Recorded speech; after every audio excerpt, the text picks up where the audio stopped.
kababayan. Ako si Haya Imantarang at welcome sa Magandang Ulan. Ang ating tatalakayin ngayon ay ang issue na may malaking epekto sa ating lipunan. At ito ang anti-terrorism law.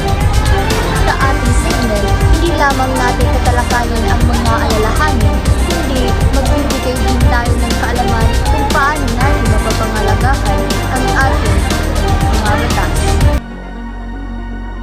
Salamat, Haya.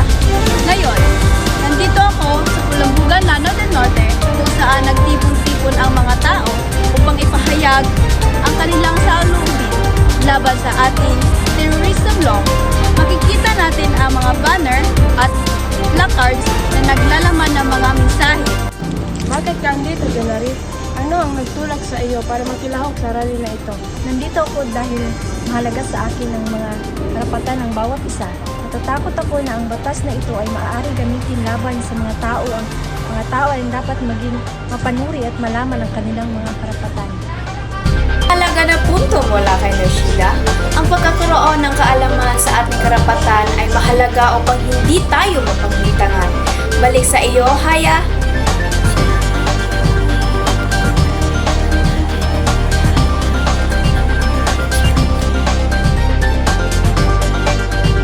Salamat, Haya.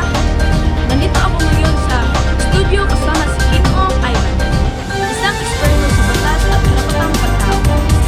Ginoong, ano ang masasabi ninyo sa alalahanin ng mga mamamayan tungkol sa anti-terrorism law? Ang anti-terrorism law ay may layuning labanan ang terorismo. Ngunit dapat itong ipatupad ng may pag-iingat. Mahalaga na ang mga karapatan ng mga mamamayan maging mapanuri at alamin ang ating mga karapatan. Sa ilalim ng batas na ito, ang mga tao ay dapat magkaroon ng akses na impormasyon nang hindi sila naliligaw ng landas. Napakahalagang pahayag mula kay Ginoong Ivan. Ngayon, alamin naman natin ang epekto mula sa lokal na komunidad. Salamat, Haya. Nandito ako ngayon sa Barangay San Isidro kung saan may mga tao tayong makakausap tungkol sa kanilang mga karanasan mula nang ipatupad ang batas.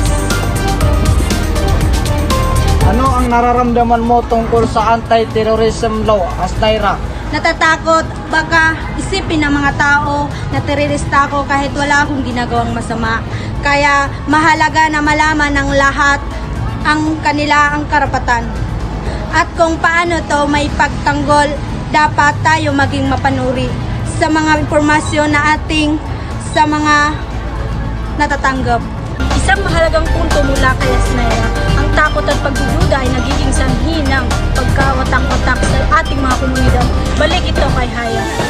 Salamat, Amela. Tila may mga seryosong epekto ang mga batas na ito sa ating lipunan. Ngayon, alamin naman natin ang mga hakbang na ginagawa ng mga mamayan upang ipahayag ang kanilang saloobin.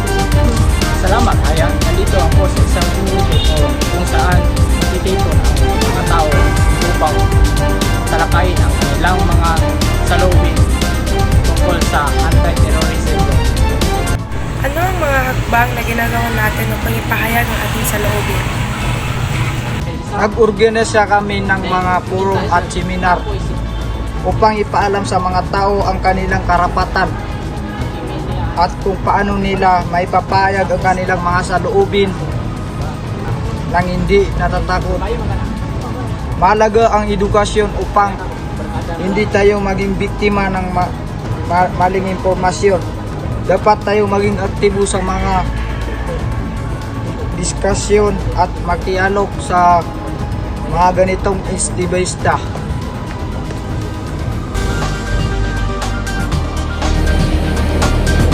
Isang mahalagang hakbang para sa ating mga mamamayan. Ang kaalaman ay kapangyarihan. Balik sa iyo ay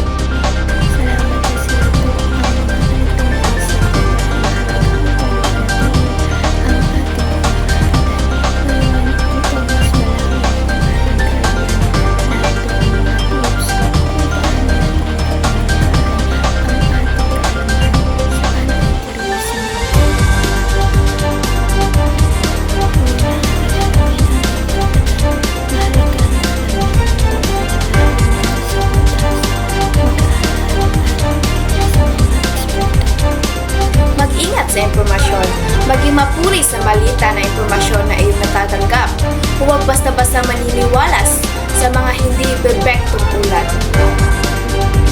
Lulat ang mga paglabag. Kung sa tingin mo ay may paglabag sa iyong mga karapatan, huwag mag-atubiling iulat ito sa mga autoridad o sa mga organisasyon na tumutulong sa mga biktima ng paglabag sa karapatang pantao.